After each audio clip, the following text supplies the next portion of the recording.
원유 확률 통계 버전 2 이원입니다. 오늘 통계적 추정의 5번째 시간입니다. 이제 지난 시간까지 교과 내용, 통계적 추정에 대한 내용은 전부 설명을 했고요. 오늘부터는 문제풀이를 하려고 하는데 신뢰구간 추정 이 부분을 이제 여러분들이 쉽게 접근하지 못할 것 같아서 신뢰도가 뭐고 그래서 다시 한번 복습 좀 하면서 복습하면서 문제풀이로 넘어가도록 그렇게 하겠습니다. 자, 지난 시간에 우리는 추정이라는 이야기를 했죠. 추정이라는 것은 모르는 것을 알아내는 거야. 모르는 게 뭐냐? 우리가 모르는 게 뭐냐 하면 모집단이 있을 때 평균을 몰라. 분산을 몰라. 그렇죠? 모집단은 굉장히 많은 수들의 모임이다라고 하자고 그랬어요. 관심 대상이 되는 전체 자료들의 집단, 이 모집단이다. 그러면 그 값이 무수히 많기 때문에 평균 몰라. 분산 얼마인지 몰라. 그렇죠? 그래서 이제 우리 현재는 여기서는 평균이나 분산이 주 대상입니다. 다른 것들도 있을 수 있지만. 그래서 어떻게 추정하냐? m이 얼마냐? 그러면 x바 시그마 제곱이 얼마냐라고 하면 S 제곱으로 추정하는 게 제일 좋다고 그랬어요. X 바는 M, 평균에 대해서는 X 바로, 분산에 대해서는 S 제곱으로 하는 것이 제일 좋다. 그래서 뭐 이런 용어를 쓰면서 설명을 했어요. 그 S 제곱은 X 바는 다 할 거고 뭐라고 그랬습니까? 편차. X1 빼기 X바가 편차야. 이것들 제곱한 것들의 n을 다 더해서 이것들의 평균인데 n으로 나누면 그냥 평균이라는 말이 딱 되죠. 그런데 이런 이론적 배경 때문에 가장 좋은 추정량을 찾아내는 이론적 배경 때문에 n-1이라는 소위 자유도라는 것으로 나누어 주게 된다라는 이야기를 했어요. 그러면 구체적 x바, 스몰 레터 x바, 스몰 레터 소문자 s제곱은 실제로 얻어진 표본값들 가지고 실제로 계산된 값이야.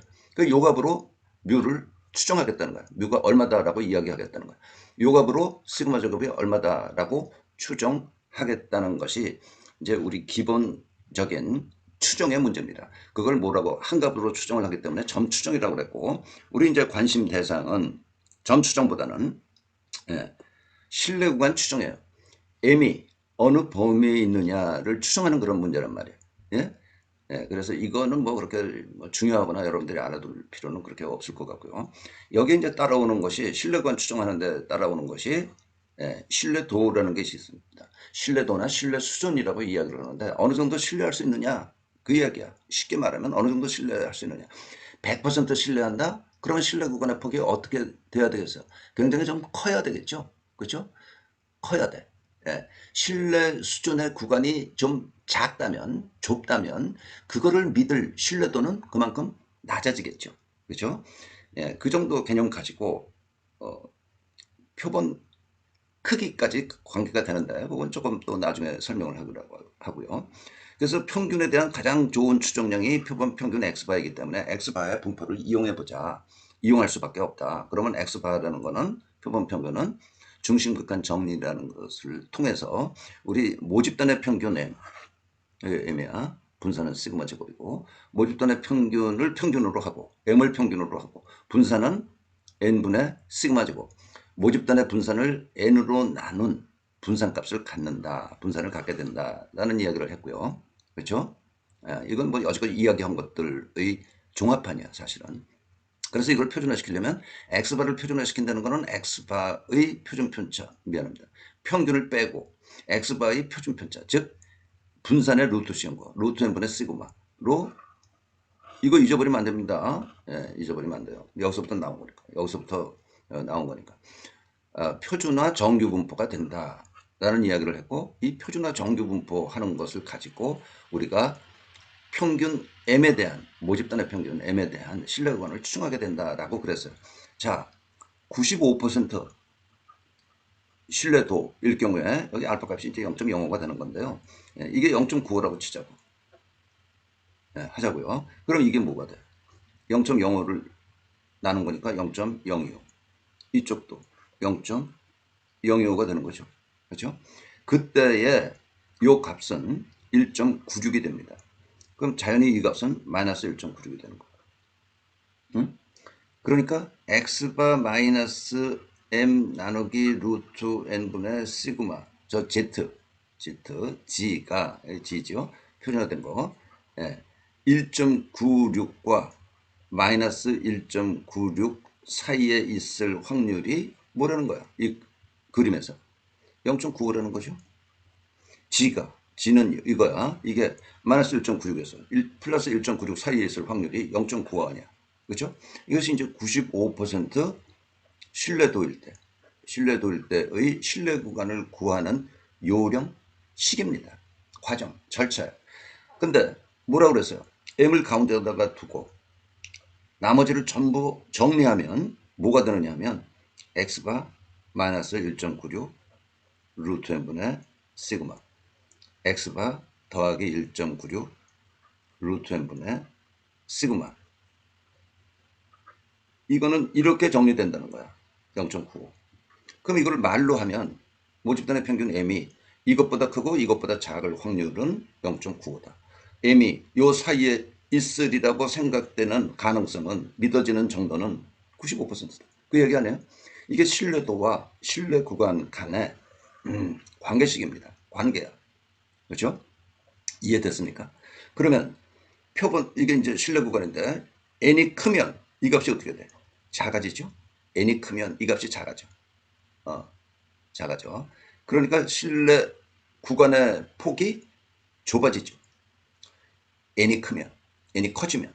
또 신뢰도가 커지면 이쪽으로 되는 거야. 이렇게 잡히는 거예요. 0.99, 99% 이렇게 잡히면, 이쪽으로 잡히면 이 값은 어떻게 돼? 커져. 그러니까 신뢰 구간의 폭이 커지겠죠. 예, 그런 세 가지의 관계, 두 가지인가요? 예, 신뢰도와 표본 크기, 예, 신뢰 구간의 크기, 폭, 신뢰 구간의 폭, 이 세 가지의 관계는 이런 관계에 있습니다. 이 식을 이해하고 있으면 사실은 저는 이거를 외우라고 그러지 않습니다.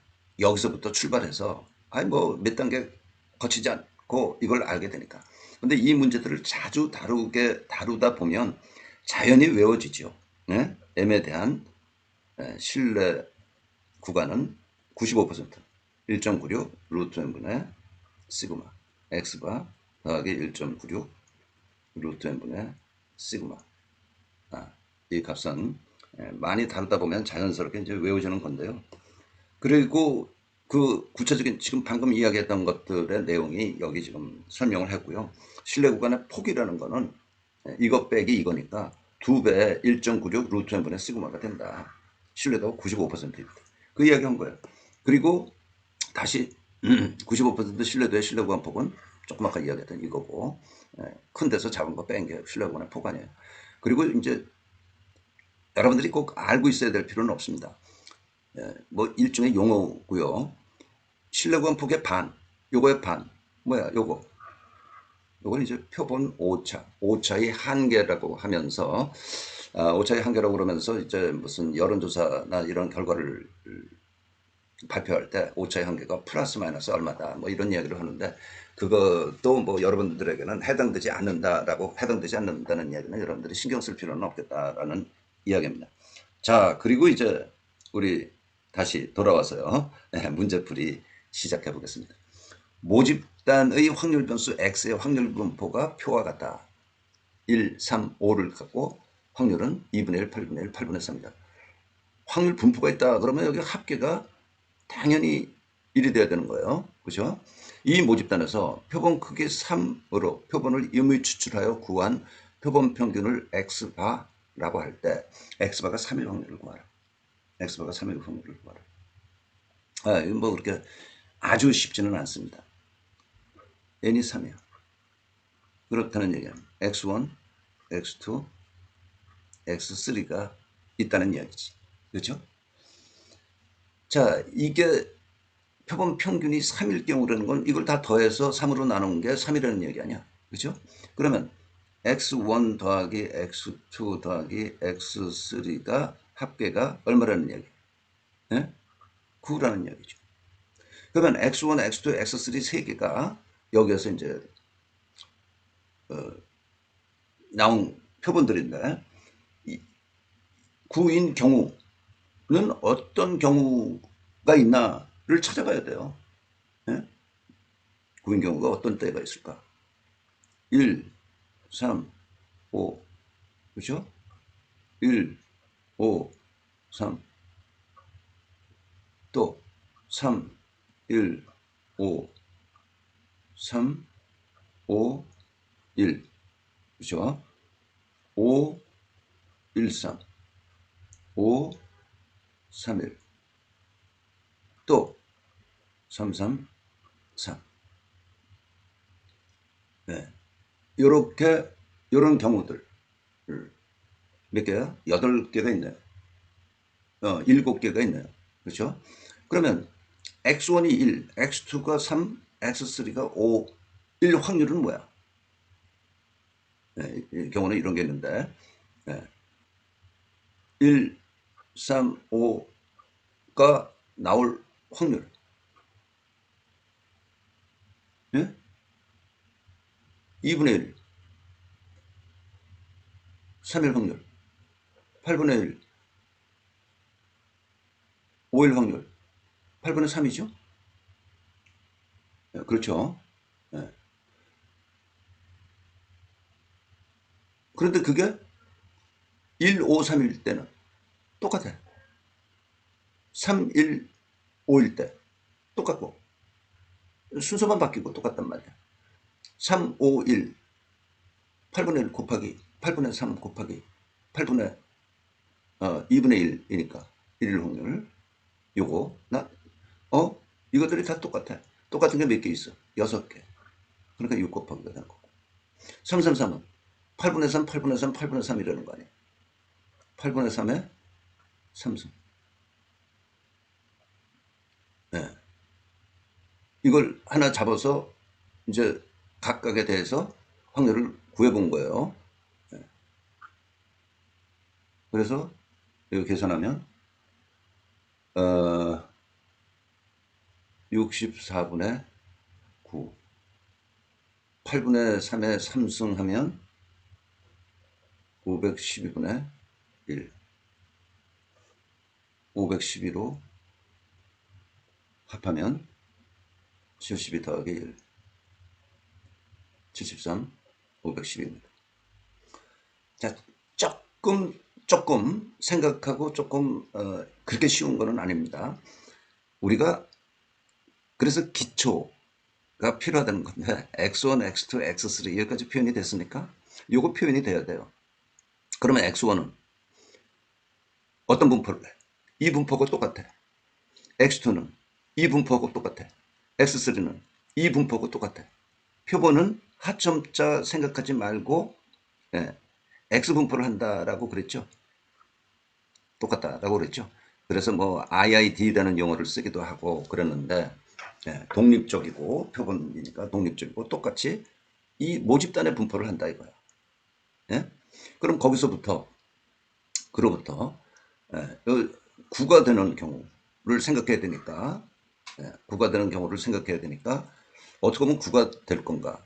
135, 1, 5, 3, 315, 3, 5, 1, 5, 1, 3, 5, 3, 1 그리고 3, 3, 3 이런 경우들을 생각할 수가 있어야 되고요.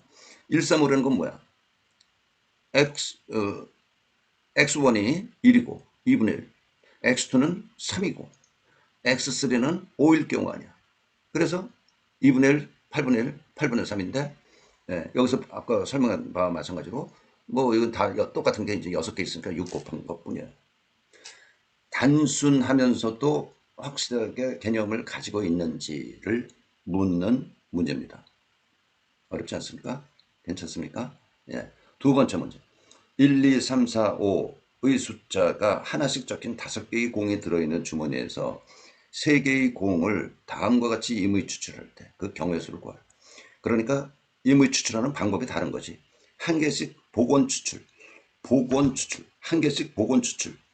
뭡니까? 하나씩 꺼내보는데 꺼내본 거를 다시 넣는다야. 복원. 응? with replacement. 그걸 원위치로 복귀시킨다라는 그런 의미로 복원 이해하면 되겠습니다.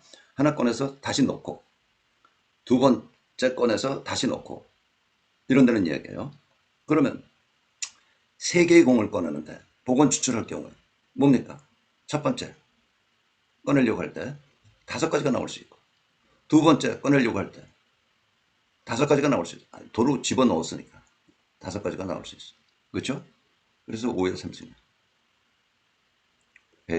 125. 예? 복원 추출이라는 그런 겁니다. 예. 사실은 복원 추출이나 이 경우나 이제 마찬가지인데 조금 아까 봤던 경우 마찬가지인데 아이고 미안합니다. 뭐 마찬가지는 아니네요. 마찬가지 아닙니다. 저 표본하고 표본 평균 구할 때 이제 조금 이따가 또 비슷한 예를 보겠습니다. 한 개씩 비복원 추출. 한 개씩 뽑는데 되돌려 집어넣지 않는다. 처음 끊을 때 다섯 개 있어. 되돌려 넣지를 않아. 그러니까 그 다음에 네 개가 있는데 네 개 중에 하나 뽑는 거죠. 그리고 되돌려 넣지 않고 세 개 중에서 뽑는 거니까 5, 4, 3이야. 그렇죠? 네. 요거는 5 퍼뮤테이션 3이야. 계산하면 60까지. 동시에 세 개를 추출한다. 이게 이제 사실은 표본을 얻을 경우에 가장 흔히 수행되는 방법일 수 있는데 다섯 개 중에서 세 개 뽑는 거야. 네. 그럼 이게 뭐 5 팩토리, 3 팩토리, 그리고 5-3 팩토리. 이렇게 계산하는 거죠. 네. 10개, 10가지 경우에서는 그렇게 복원 추출이라는 용어가 이 시간에는 처음 나왔는데 복원 추출이라는 것은 그런 것이다. 복원 추출에 대한 이야기를 다시 한번 조금 해보겠습니다. 다음 문제야. 0246이 적힌 4장의 카드가 들어있는 주머니가 있다. 이 주머니에서 한 장의 카드를 임의로 추출할 때 카드에 적힌 숫자를 확률 변수 X라 하자. 4장 0246 4장의 카드가 들어있는 주머니에서 한 장의 카드를 임의 추출할 때 카드에 적힌 숫자를 확률 변수 X로 하자. 그러면 X는 갖는 값이 뭐야? 0, 2, 4, 6. X가 확률은 0일 확률 4분의 1, 2일 확률 4분의 1, 4일 확률, 6일 확률 전부 다 4분의 1이죠. 그렇죠? 여기서 평균은 0 곱하기 4분의 1 더하기 2 곱하기 4분의 1 더하기 4 곱하기 4분의 1 더하기 6 곱하기 4분의 1 정리하면 3. 분산은 이 식을 이용해 보죠. x제곱에 대한 기대값 빼기 요거 평균 3의 제곱. 그러면 x제곱에 대한 기대값이라는 거는 여기 x값들 0, 4, 0, 2, 4, 6인데 그 값을 가질 x 0의 제곱 4분의 1 0이죠. x가 1일 때 미안합니다. 2일 때 2의 제곱 곱하기 4분의 1이죠. 4의 제곱 4분의 1 6의 제곱 4분의 1 마이너스 9를 계산하면 4분의 4로 통분하면 4 더하기 16 더하기 36 빼기 9 이게 56이 돼서 합이 56이 돼서 14 빼기 9 5 평균과 분산은 각각 이렇게 구할 수 있고 2번 위 모집단에서 복원 추출로 뭐예요? 다시 집어넣는 거 복원 추출로 카드를 한 장씩 2번 뽑을 때 첫 번째 카드 숫자를 X1 첫 번째 표본이 X1이죠. 두 번째 카드 숫자를 X2라고 한다. 이 경우 표본 평균에 대한 분포를 구하고 X바의 분포를 구하려는 거야. X바의 평균 분산을 구하라. 그 얘기 해볼까요? 2번 문제 X1, X2는 0, 2, 4, 6, 0, 2, 4, 6이 됩니다. 예? 그럼 요거는 평균이 x1 더하기 x2 나누기 2니까 0. 요거는 1, 요거는 2, 요건 3. 2와 0일 때 1, 2, 3, 4. 또 2, 3, 4, 5. 3, 4, 5, 6. 이렇게 표현해 보는 게 매우 필요합니다. 예, 아까 1번 문제에서, 요 이전 1번 문제에서는 x1, x2, x3 3개가 있었어. 그거에 대해서도 이런 표를 만들면 좋은데 조금 복잡하죠. 그래서 표는 안 만들지 않았었어요. 자, 그러면 이제 x바의 분포를 알 수 있죠. x바의 이퀄이 아니라 분포는 0, 1, 2, 3, 4, 5, 6 되죠. p x바는 x바. 자, 어떻게 됩니까? 16개 중에서 하나야. 16분의 1. 1인 경우 2개야. 16분의 2. 2는 16분의 3.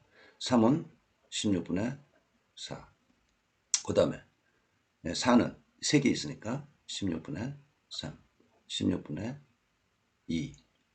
16분의 1이야. 이게 x바의 분포란 말이야. 예?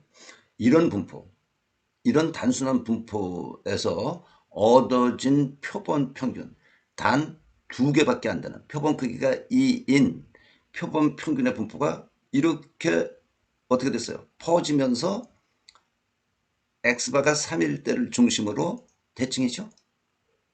이게 이제 표본 평균의 표본 평균을 n이 클 때 정규 분포로 취급할 수 있다라는 한 과정으로도 여러분들이 이해하면 됩니다. 예? 이렇게 돼, x바의 분포. 그러면 x바의 분포, 이제 아까처럼 똑같이 구하면 되죠. 응? 0 곱하기 16분의 1 더하기 1 곱하기 16분의 2 더하기, 여기 좀 줄이겠습니다. 6 곱하기 16분의 1은 3이 돼. 뭡니까? 모집단의 평균과 모집단의 기대값과 x바의 기대값이 같죠? 네. 확인해 보는 거야. 그렇죠? 분산. x바의 분산은 x바 제곱에 대한 기대값 빼기 요거 3의 제곱. 똑같이 해. 아까처럼 똑같이 하면 0의 제곱 16분의 1 1의 제곱 16분의 2 어디까지? 6의 제곱 16분의 1. 요거 계산하면요. 예. 아이고, 빼기가 있어야 되네. 9 빼기 9. 요거를 정리하면 그냥 16분의 2 더하기 12 더하기 36 더하기 48 더하기 50 더하기 36이 되고요. 빼기 9. 184 16이 되고 빼기 9. 이거는 정리하면 2분의 5가 됩니다. 2분의 5가 뭐야? 모집단의 분산 5를 표본 크기 2로 나눈 거라고. n분의 시그마 제곱이라. 그래서 이렇게 된다라는 거를 뭐 이 예제를 통해서 한번 확인하십시오를 보여준 거에 지나지 않습니다. 네? 보여준 거에 지나지 않는다. 자, 오늘 뭐 간단히 이렇게 세 문제만 하고 다음에 또 문제를 풀어볼까요? 네, 수고했습니다.